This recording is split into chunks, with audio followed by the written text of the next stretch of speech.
हरे कृष्णा, जय श्री कृष्णा, ओम नमः शिवाय। प्रिय भक्तजनों, आज बृहस्पतिवार के दिन आप बृहस्पति देव की बड़ी ही दुर्लभ कथा सुनेंगे। इस कथा को सुनने से बृहस्पति देव आपसे प्रसन्न होते हैं और आपकी सभी मनोकामनाओं को पूर्ण करते हैं। तो आइए बड़ी ही श्रद्धा और प्रसन्न चित्त मन से हम बृहस्पति भगवान की कथा को सुनेंगे। बृहस्पतिवार व्रत की कथा प्रारंभ। बहुत समय पहले की बात है। भारत में एक राजा राज्य करता था। वह अति प्रतापी एवं दानी था। वह प्रतिदिन मंदिर में भगवत दर्शन करने जाता था और गुरु ब्रह्मा की सेवा भी करता था। उसके द्वार से कोई भी याचक निराश नहीं लौटता था। वह प्रत्येक गुरुवार को व्रत रखता और पूजन करता। हर दिन गरीबों की मदद करता था, परंतु ये सब बातें उसकी रानी पसंद नहीं करती थी। वह ना व्रत करती थी और न किसी को भी पैसा दान रूप में देती थी। एक भी पैसा दान रूप में देती थी। वे राजा को भी ऐसा करने से रोकती थी। एक समय की बात है जब राजा शिकार खेलने को वन को चले गए थे। महल में सिर्फ रानी और दासी थी। उस समय गुरु बृहस्पति साधु का रूप धारण कर राजा के दरवाजे पर भिक्षा मांगने आए। साधु ने राजा से भिक्षा मांगी तो वह कहने लगी, हे साधु महाराज, मैं इस दान पुण्य से तंग आ गई हूँ। इस काम के लिए तो मेरे पति देवी बहुत हैं। वह वैसी कृपा करी कि सारा धन नष्ट हो जाए ताकि मैं आराम से रह सकूं। साधु का वेश रख के बृहस्पति ने कहा, हे देवी, तुम अति विचित्र हो। संतान और धन से कोई दुखी नहीं होता, सभी इसे चाहते हैं। पापी भी पुत्र और धन की इच्छा करता है। अगर तुम्हारे पास धन बहुत है तो भूखे मनुष्य को भोजन करवाओ, ब्राह्मणों को दान दो, पियाओ लगवाओ, धर्मशाला बनवाओ, कुएं, तालाब, बावड़ी, बाग बगीचे आदि बनवाओ तथा निर्धनों की कुमारी कन्याओं का विवाह करवाओ। साथ ही यज्ञ आदि करो। इस प्रकार के कर्मों से आपका कुल का नाम आपके कुल का एवं आपका नाम लोक परलोक में प्रसिद्ध होगा एवं स्वर्ग की प्राप्ति होगी। किंतु वो मूर्ख रानी साधु के इन बात से खुश नहीं हुई। वह बोली, हे साधु महाराज, मुझे ऐसी संपत्ति की आवश्यकता नहीं जो मेरे काम ना आए तथा जिसको मैं अन्य लोगों को दान दूं, जिसको रखने में ही मेरा सारा समय नष्ट हो जाए। साधु ने रानी को समझाने का बहुत प्रयत्न किया, परंतु रानी अपनी बात पर अडिग रही। तब साधु ने कहा, हे देवी, यदि तुम्हारी ऐसी इच्छा है तो मैं जैसे तुम्हें बताता तुम वैसे ही करना। बृहस्पतिवार के दिन घर को गोबर से लीपना, अपने केशों को पीली मिट्टी से धोना, केशों को धोते समय स्नान करना, राजा से कहना कि वे हजामत करवाएं, भोजन में मांस मदिरा खाना, कपड़े धोबी के यहाँ धुलने डालना। इस तरह 7 बृहस्पतिवार निरंतर करने से तुम्हारा सभी धन नष्ट हो जाएगा। ऐसे कहकर साधु रूपी बृहस्पति देव वहां से अंतर्ध्यान हो गए। रानी ने साधु के कहे अनुसार ही 7 बृहस्पतिवार वैसे ही करने का विचार किया। साधु के बताए अनुसार करते हुए से केवल 3 बृहस्पतिवार ही बीते थे कि उसकी समस्त धन संपत्ति नष्ट हो गई। कहे अनुसार ही करने से भर पेट भोजन के लिए भी दोनों समय परिवार तरसने लगा तथा संसारिक भोगों से दुखी रहने लगा। इस प्रकार के अभावग्रस्त जीवन से तंग आकर एक बार राजा रानी से कहने लगा, हे रानी, तुम यहीं पर रहो, मैं दूसरे देश को जाता हूँ, क्योंकि यहाँ पर मुझे सभी मनुष्य जानते हैं, इसीलिए मैं कोई कार्य नहीं कर सकता। देश चूरी प्रदेश भीख के समान है। ऐसा कहकर राजा परदेश चला गया। वहां जंगल में लकड़ी काट कर लाता और उन्हें शहर में बेचकर जीवन यापन करने लगा। राजा के जाने के पश्चात इधर उसके बिना रानी और दासी दुखी रहने लगी। किसी दिन भोजन मिलता तो किसी दिन जल पीकर ही रहना पड़ता था। एक समय रानी और दासी को 7 दिन बिना भोजन के व्यतीत हो गए तो रानी अपनी दासी से बोली, हे दासी, यहीं समीप के नगर में ही मेरी बहन रहती है जो बहुत धनवान है, तो उसके पास जाओ और वहां से 5 सेर भेजर मांग कर ले आ, जिससे कुछ समय का गुजर बसर हो जाएगी। दासी उसकी बहन के पास गई। बृहस्पतिवार का दिन था। रानी की बहन उस समय ध्यान मग्न होकर पूजा कर रही थी। दासी ने रानी की बहन से कहा, हे रानी, मुझे आपके पास आपकी बहन ने भेजा है, मुझे 5 सेर भेजर दे दो। दासी ने अपनी बात अनेकों बार कही, परंतु रानी की बहन ने कोई उत्तर नहीं दिया क्योंकि वह समय ध्यान मग्न होकर बृहस्पतिवार की कथा सुन रही थी। रानी की बहन से जब दासी को कोई अपेक्षित उत्तर नहीं मिला तो वह अति दुखी हुई। उसे क्रोध भी बहुत आया। लौटकर वह रानी से बोली, हे रानी, आपकी बहन बहुत धनी स्त्री है, परंतु वह अति घमंडी भी है। वह छोटे लोगों से बात भी नहीं करती। 5 सेर भेजर देने के लिए मैंने उसे बहुत बार कहा, परंतु उसने कोई उत्तर नहीं दिया। इस प्रकार मुझे निराश एवं खाली हाथ लौटना पड़ा। रानी बोली, हे दासी, इसमें मेरी बहन का किसी प्रकार का कोई दोष नहीं है। जब बुरे दिन आते हैं तो कोई सहारा नहीं देता। अपने पराये हो जाते हैं। अच्छे बुरे का ज्ञान विपत्ति में ही होता है। जो ईश्वर की इच्छा होगी वही होगा। ये सब हमारे भाग्य का दोष है। उधर पूजा समाप्त होने के पश्चात रानी की बहन ने सोचा कि मेरी बहन की दासी आई थी, परंतु मैंने उसे कोई उत्तर नहीं दिया। इससे वह बहुत दुखी हुई होगी। कथा सुनके तथा विष्णु भगवान का प्रसाद ग्रहण कर वे अपनी बहन के घर आई तथा बोली, हे बहन, मैं बृहस्पतिवार का व्रत कर रही थी, तुम्हारी दासी आई, परंतु कथा समाप्त होने से पूर्व वे ना उठते हैं ना बोलते हैं, इसीलिए मैं नहीं बोली। बताओ दासी किस कार्य से मेरे पास गई थी? रानी बोली, बहन, हमारे घर अनाज नहीं था तथा राजा परदेश गए हुए हैं। वैसे तुमसे कोई बात छिपी नहीं है, इसी कारण मैंने दासी को तुम्हारे पास 5 सेर भेजे लेने के लिए भेजा था। इस पर रानी की बहन बोली, हे बहन, बृहस्पति भगवान सबको मनवांछित फल देते हैं। देखो, शायद तुम्हारे घर के किसी कोने में अनाज रखा हो। ये सुनकर रानी की बहन की बातों से विस्मित होकर दासी घर के अंदर गई तो वहां उसे एक घड़ा बेजर का भरा मिल गया। उसे बड़ा आश्चर्य हुआ, क्योंकि उसके अनुसार घर का एक एक बर्तन अन्न से खाली था। उसने बाहर आकर रानी को सारा वृतांत सुनाया। दासी अपनी रानी से कहने लगी, हे रानी, देखो, वैसे भी जब हमको अनाज नहीं मिलता तो वो भी व्रत समान ही है। अगर इनसे व्रत की विधि तथा कथा पूछ ली जाए तो बृहस्पतिवार का व्रत हम भी कर लिया करेंगे। और फिर दासी के कहने पर रानी ने अपनी बहन से बृहस्पतिवार व्रत पूजन विधि एवं नियमों के बारे में विस्तार से पूछा। उन्होंने बताया, जो बृहस्पतिवार के व्रत में चने की दाल और मुनक्का से विष्णु भगवान का केले की जड़ में पूजन कर दीपक जलाता है, पीला भोजन करता है, पीला वस्त्र धारण करता है तथा प्रेम पूर्वक बृहस्पति भगवान की कथा सुनता है। इस प्रकार करने से गुरु भगवान उस भक्त से प्रसन्न होते हैं, धन्य अन्य पुत्र देते हैं, मनोवांछित मनोकामना पूर्ण करते हैं। व्रत एवं पूजन की विधि बताकर रानी की बहन अपने घर लौट गई। तत्पश्चात रानी और दासी ने निश्चय किया कि बृहस्पति भगवान का व्रत एवं पूजन जरूर करेंगे। 7 दिन पश्चात जब बृहस्पतिवार आया तो दोनों ने व्रत रखा। दासी घोड़सवाल में जाकर चना और गुड़ बिल लाई और उसकी दाल बनाकर केले की जड़ में विष्णु भगवान का पूजन किया। पीला भोजन कहाँ से आए, ये सोचकर दोनों बड़ी दुखी हुई, परंतु उन्होंने व्रत किया था, इसीलिए बृहस्पति भगवान उनसे प्रसन्न थे। एक साधारण व्यक्ति के रूप में वे 2 थालों में सुंदर पीला भोजन लेकर आए और दासी को देकर बोले, हे दासी, ये भोजन तुम्हारे और रानी के लिए है, तुम दोनों ही इसे ग्रहण करना। दासी भोजन पाकर अति प्रसन्न हुई। रानी से बोली, हे रानी, भोजन कर लो। रानी को भोजन के विषय में कुछ पता नहीं था, इसीलिए वह दासी से बोली, जा तू ही भोजन कर, क्योंकि तू व्यर्थ में ही हमारी हंसी उड़ाती है। दासी बोली, हे रानी, एक व्यक्ति भोजन दे गया है। रानी बोली, वह भोजन तेरे लिए ही दे गया है, इसीलिए तू ही भोजन कर। दासी ने कहा, हे रानी, वह व्यक्ति हम दोनों के लिए 2 थालों में भोजन देकर गया है। अंतः मैं और आप दोनों ही साथ साथ भोजन करेंगे। दोनों ने गुरु भगवान को धन्यवाद एवं नमस्कार कर भोजन प्रारंभ किया।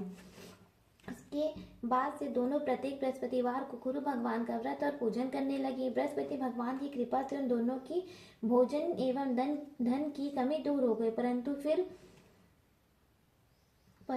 रानी फिर पुनः प्रकार से आलस करने लगी। तब दासी ने कहा, हे रानी, आप पहले भी इसी प्रकार आलस करती थी, आपको धन संभालने एवं दान देने में कष्ट होता था, इसी कारण हमारी ये दुर्दशा हो गई और हमारी ऐसी दुर्दशा हो गई। अब गुरु भगवान की कृपा से हमें धन मिला है तो आपको फिर आलस हो रहा है।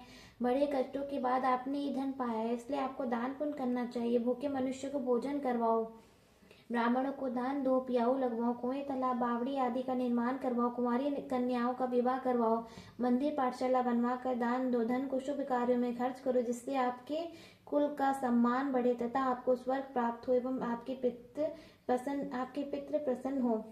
दासी की बात मानकर रानी ने इसी प्रकार के सत्कर्म करने प्रारंभ किए। इस प्रकार करने से उसका काफी यश फैलने लगा। कुछ दिन बाद एक दिन रानी और दासी आपस में विचार करने लगी कि ना जाने राजा किस दशा में होंगे, उनकी कोई खोज खबर नहीं है।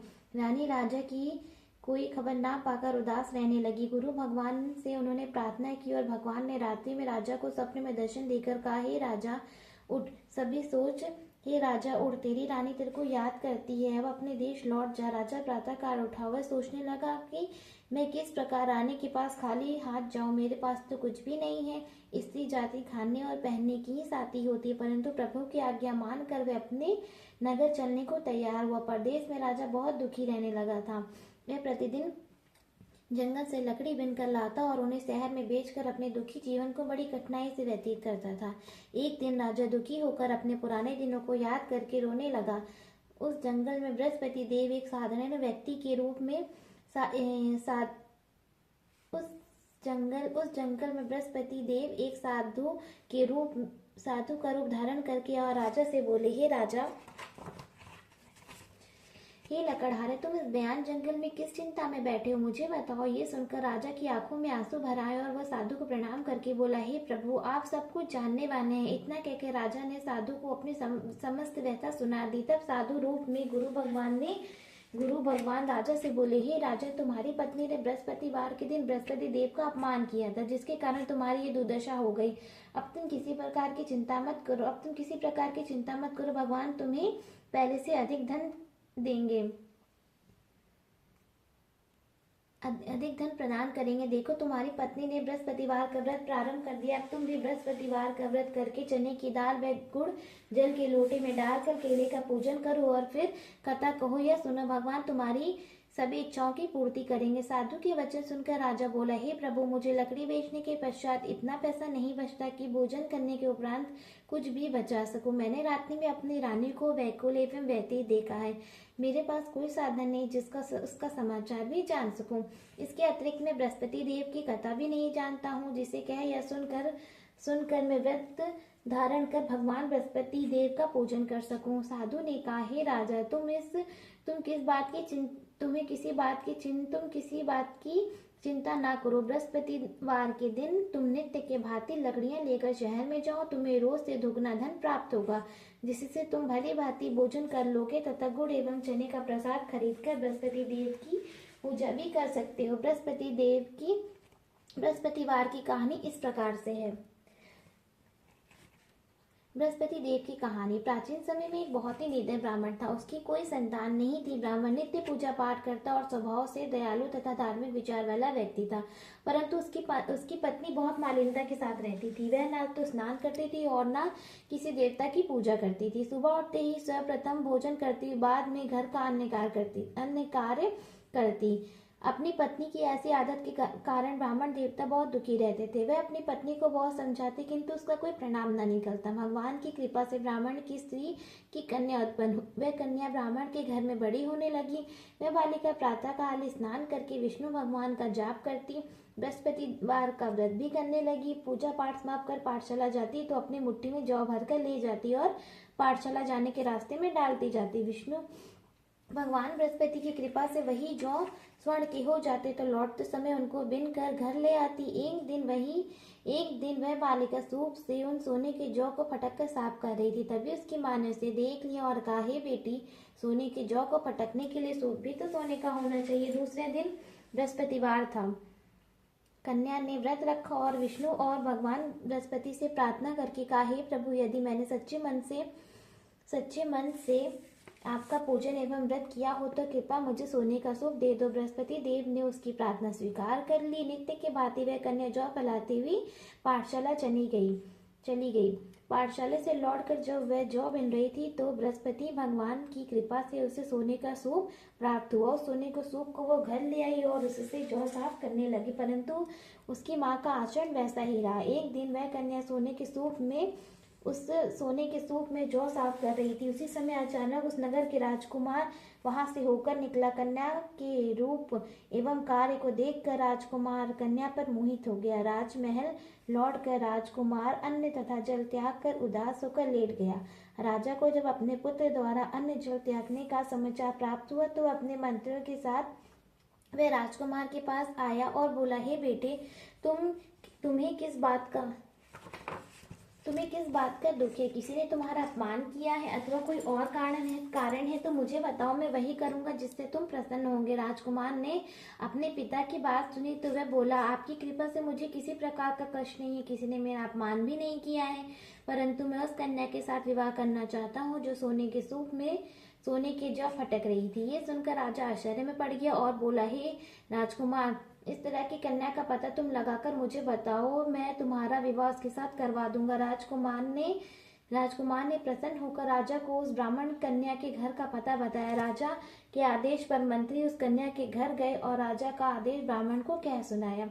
कुछ दिन बाद ब्राह्मण की कन्या का विवाह राजकुमार के साथ हो गया। घर से कन्या के विदा होते ही ब्राह्मण के घर में पहले की तरह निर्धनता वास करने लगी। अब भोजन के लिए भी अनाज भी बड़ी मुश्किल से मिलता था। एक दिन दुखी होकर ब्राह्मण देवता अपनी पुत्री से मिलने गए। बेटी पिता की ऐसी अवस्था को देख के अत्यंत दुखी हुई और उसने अपनी माँ का समाचार पूछा। ब्राह्मण ने पुत्री को सभी हाल कह सुनाया। पुत्री ने अपने पिता को बहुत सा धन देकर विदा कर दिया। इस प्रकार ब्राह्मण का कुछ समय सुखपूर्वक व्यतीत हुआ, लेकिन धन समाप्त होने के बाद स्थिति पूर्ववत हो गई। ब्राह्मण फिर अपनी पुत्री के यहाँ गया और उससे सभी हाल कह सुनाया। पुत्री बोली, हे पिताजी, आप अपने साथ माता जी को यहाँ लेवा लाओ, मैं उन्हें यह विधि बता दूंगी जिससे दरिद्रता दूर हो जाएगी। ब्राह्मण देवता अपनी पत्नी को साथ लेकर अपनी पुत्री के पास राजमहल पहुंचे तो पुत्री अपनी माँ को समझाने लगी, हे माँ, तुम सुबह उठकर सर्वप्रथम स्नान आदि करके विष्णु भगवान का पूजन किया करो तो सभी निर्धनता दूर हो जाएगी। परंतु उसकी माँ ने उसकी एक ना मानी। वह सुबह उठकर सर्वप्रथम अपनी पुत्री का घर में बचा जूठन खा लेती थी। एक दिन उसकी बेटी को अपनी माँ पर बहुत गुस्सा आया। उसने उस रात एक कोठरी में खाने का सारा सामान निकालकर अपनी माँ को उसमें बंद कर दिया। प्रातः कोठरी से अपनी माँ को निकालकर तथा स्नान आदि कराकर पूजा पाठ करवाया तो उसकी माँ की बुद्धि ठीक हो गई। इसके बाद वह प्रतिदिन पूजा पाठ करती और प्रत्येक बृहस्पतिवार का व्रत भी करने लगी। इस व्रत के प्रभाव से उसकी माँ भी अत्यंत धनवान तथा पुत्रवती हो गई और बृहस्पति देवता की कृपा से विद्यावस्था में मृत्यु को प्राप्त कर स्वर्ग को गई। वह ब्राह्मण भी सुखपूर्वक इस लोक का सुख भोग कर स्वर्ग को प्राप्त हुआ। इस प्रकार कहानी कहकर साधु देवता वहां से अंतर्धान हो गए। धीरे धीरे 6 दिन का समय बीत गया तथा बृहस्पतिवार का दिन आ गया। लकड़हारी रूपी राजा जंगल में लकड़ी काटकर किसी शहर में बेचने गया। आज उसे और दिनों से अधिक धन मिला। राजा ने चना गुड़ आदि लाकर भगवान विष्णु का पूजन किया तथा बृहस्पतिवार का व्रत किया। उस दिन से उसके सभी कष्ट दूर हो गए, परंतु अगले बृहस्पतिवार को वह व्रत करना भूल गया। इस कारण बृहस्पति भगवान उससे रुष्ट हो गए। उस दिन उस नगर के राजा ने विशाल यज्ञ का आयोजन किया तथा अपने समस्त राज्य में घोषणा करवा दी कि कोई भी मनुष्य अपने घर में भोजन ना बनाए और आग भी ना जलाए। सब लोग मेरे यहाँ भोजन करने आए। इस आज्ञा को जो नहीं मानेगा उसको सूली पर लटका दिया जाएगा। राजा के आज्ञा अनुसार आज के सभी निवासी राजा के भोज में सम्मिलित होने गए, परंतु लकड़हारा कुछ विलंब से पहुंचा। इसीलिए राजा उसको भोजन करवाने अपने साथ महल में ले गए। अब राजा लकड़हारे को भोजन करा रहे थे तो रानी की दृष्टि उस खूंटी पर पड़ी जिस पर उसका 9 लका हार लटका हुआ था। उसे खूंटी पर हार लटका दिखाई नहीं दिया। रानी को निश्चय हो गया कि मेरा हार इस लकड़हारे ने चुरा लिया। उसी समय रानी की जिद पर राजा ने सैनिक बुलवाकर लकड़हारे को जेल में डलवा दिया। जेल खाने में बंद वह लकड़हारा बहुत दुखी होकर विचार करने लगा कि ना जाने कौन से पूर्वजन्मों की कुकर्मों से मुझे ये दुख प्राप्त हुआ है। जेल में बंद लकड़हारा भगवान बृहस्पति को याद करने लगा। तत्काल बृहस्पति देव साधु के रूप में प्रकट हो गए और उसकी दशा देखकर कहने लगे, अरे मूर्ख, तू बृहस्पतिवार को बृहस्पति देव की कथा एवं व्रत करना भूल गया। इसी कारण तुझे दुख प्राप्त हुआ है। अब तो किसी प्रकार की चिंता मत कर। बृहस्पतिवार के दिन जेल खाने के दरवाजे पे तुझे 50 पैसे पड़े मिलेंगे। तुम उन पैसों से प्रसाद मंगवाना, भगवान बृहस्पति का पूजन एवं कथा कहना, कथा का प्रसाद स्वयं भी ग्रहण करना तथा दूसरों को भी कराना। इस प्रकार करने से तुम्हारे सभी कष्ट दूर हो जाएंगे।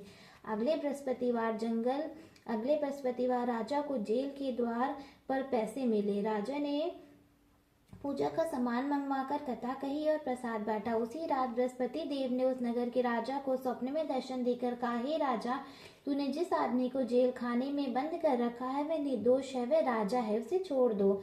रानी का 9 रखा हार उसी खूंटी पर लटका हुआ है। अगर तू ऐसा नहीं करेगा तो मैं तेरे राज्य को नष्ट कर दूंगा।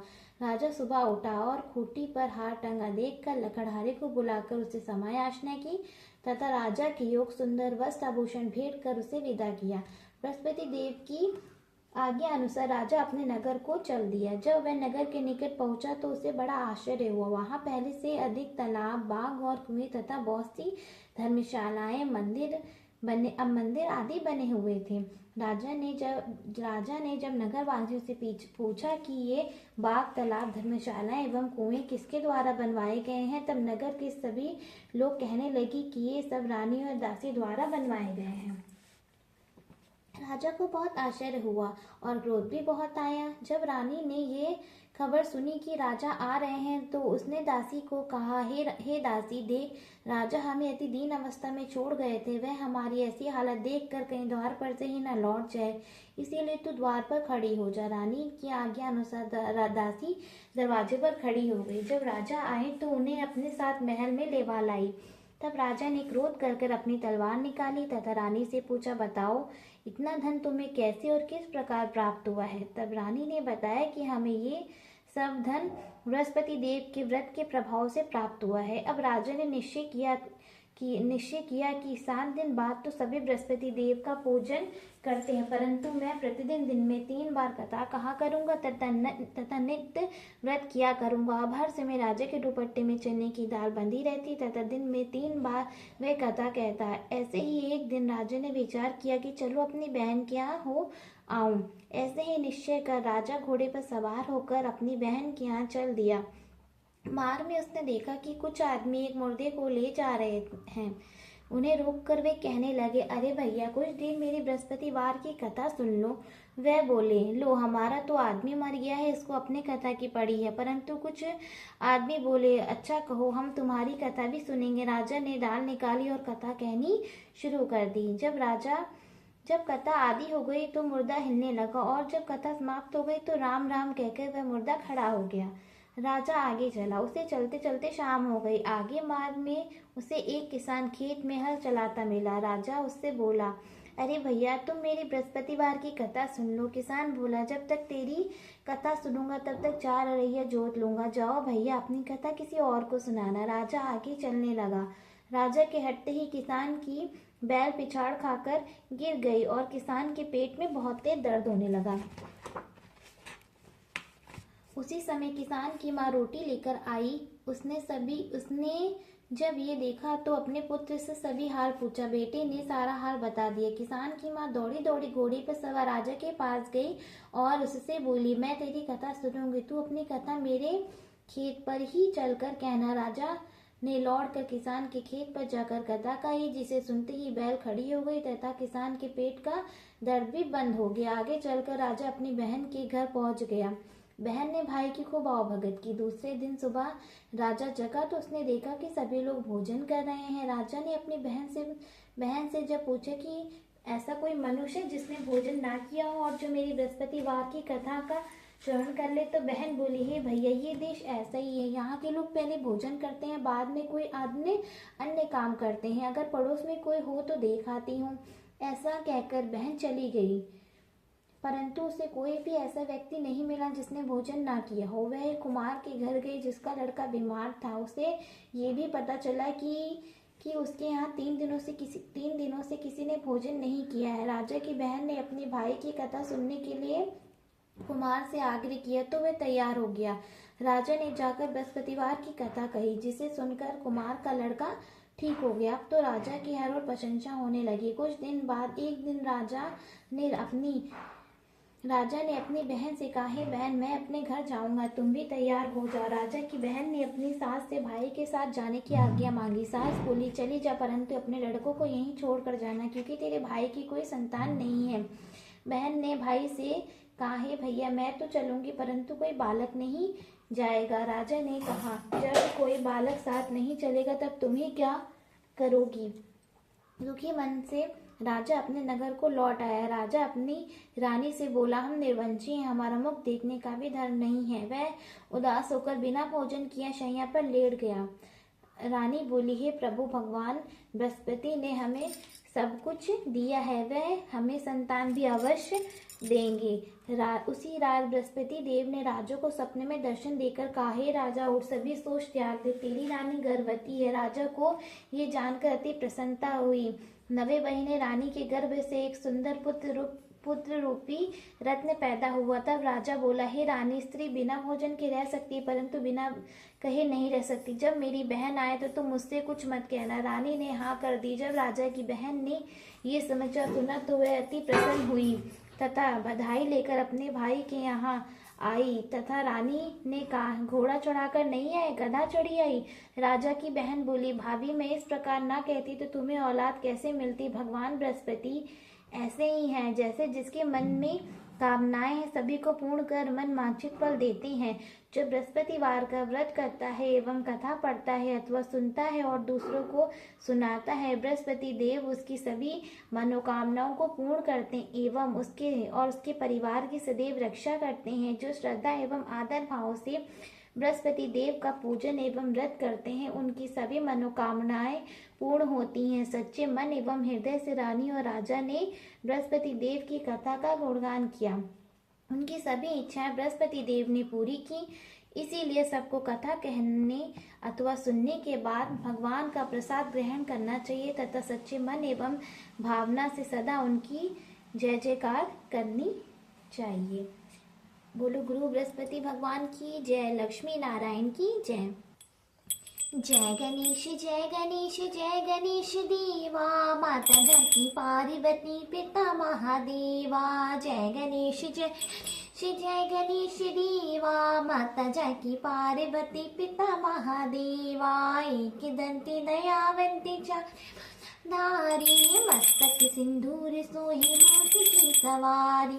जय गणेश जय गणेश जय गणेश देवा, माता जानकी पार्वती पिता महादेवा। हार चढ़े फूल चढ़े और चढ़े मेवा, लड्डुअन का भोग लागे संत करे सेवा। गणेश जय गणेश देवा, माता जानकी पार्वती पिता महादेवा। अंधन को आँख देते, कोढ़िन को काया, महाजन को पुत्र देते, निर्धन को माया। गणेश जय गणेश देवा, माता जानकी पार्वती पिता महादेवा। दीनन की लाज रखो सत्वारी, कामना को पूर्ण करो जगी बलिहारी। जय गणेश जय देवा, माता जानकी पार्वती पिता महादेवा। शूर शाम शरण आए, सफल कीज सेवा। जय गणेश जय गणेश देवा। ओम जय बृहस्पति देवा, स्वामी जय बृहस्पति देवा। छिन छिन भोगे लगाओ, छिन छिन भोगे लगाओ, कदली फल मेवा। ओम जय बृहस्पति देवा। तुम पूर्ण परमात्मा, तुम अंतर्यामी, स्वामी तुम अंतर्यामी। जगत पिता जगदीश्वर, जगत पिता जगदीश्वर, तुम के स्वामी। ओम जय बृहस्पति देवा। चरणामृत निज निर्मल, सब पातक हरता, स्वामी सब पातक हरता। सकल मनोरथ दायक कृपा करो भरता। ओम जय बृहस्पति देवा। तन मन धन सब कुछ है, तन मन धन अर्पण करे, जो जन शरण पड़े, स्वामी जो जन शरण पड़े। प्रभु प्रकटे तब होकर, वो प्रकटे तब होकर, आकर द्वार खड़े। ओम जय बृहस्पति देवा। दीन दयाल दया भक्त हितकारी, स्वामी भक्त हितकारी। पाप दोष सब हरते, पाप दोष सब हरते, भव बंधन हारी। ओम बृहस्पति देवा सकल मनोरथ दायक सब संशय हारी स्वामी सब संशय हारी विषय विकार मिटाओ विषय विकार आओ संतन सुखकारी। ओम जय बृहस्पति देवा बृहस्पति जी की गति जो कोई प्रेम सहित गावे स्वामी प्रेम सहित गावे ज्येष्ठानंद अति ज्येष्ठानंद कृपा से निश्चय फल पावे। ओम जय बृहस्पति देवा। ओम जय जगदीश हरे स्वामी जय जगदीश हरे भक्त जनों के संकट दास जनों के संकट क्षण दूर करे। ओम जय जगदीश हरे जो ध्यावे फल पावे दुख बिन से मन का मैं दुख बिन से मन का सुख संपत्ति भर आवे सुख संपत्ति आवे कष्ट मिटे तन का। ओम जय जगदीश हरे माते पिता तुम मेरे शरण गाऊं किसकी स्वामी शरण गाऊं किसकी तुम बिन और न दूजा प्रभु बिन और न दूजा आस करूं मैं जिसकी। ओम जय जगदीश हरे तुम पूर्ण परमात्मा तुम अंतर्यामी स्वामी तुम अंतर्यामी पार ब्रह्म परमेश्वर पार ब्रह्म परमेश्वर तुम सबके स्वामी। ओम जगदीश हरे तुम करुणा के सागर तुम पालन स्वामी तुम पालन करता मैं मूर्ख कल कामी मैं सी भक्त तुम स्वामी कृपा करो भरता। जय जगदीश हरे तुम हो एक अगोचर सबके पति स्वामी सबके प्राणपति किसी विधि मिलो दया में किसी विधि मिलो दया मैं तुमको मैं कुमती हूँ। जगदीश हरे दीन बंधु दुख हरता तुम रक्षक मेरे स्वामी ठाकुर मेरे अपने हाथ उठाओ अपनी शरण मिलाओ अर्पणा मैं तेरे। ओम जय जगदीश हरे विषय विकार मिटाओ पाप ओ देवा स्वामी पाप हरो देवा श्रद्धा भक्ति बढ़ाओ श्रद्धा भक्ति आओ संतन की सेवा।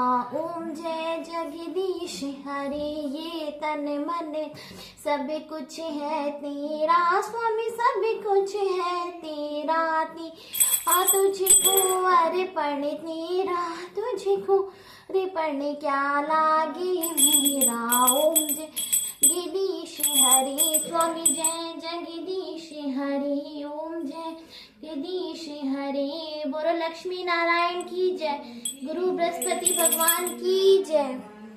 ओम नमो भगवते वासुदेवाय नमः। आपको मेरी कथा और आरती अच्छी लगी हो तो मेरे चैनल को सब्सक्राइब करें और लाइक करें। ओम नमः शिवाय। हर हर महादेव।